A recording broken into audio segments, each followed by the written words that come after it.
Çoxları əmindir ki, halal məhsul mütləq yüksək keyfiyyətli olmalıdır. Halal və haram insana icazəli və ya qadağan olunan şeylərdir.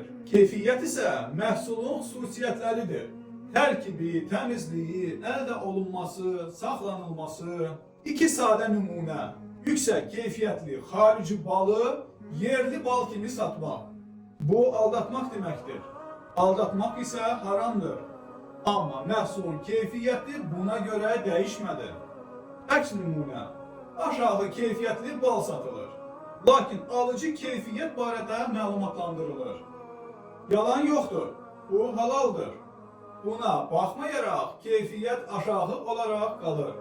Ona görə də məhsul halal olsa belə keyfiyyətini ayrıca qiymətləndirmək lazımdır. Tərkibini oxuyun, mənşəyini araşdırın, soruşun.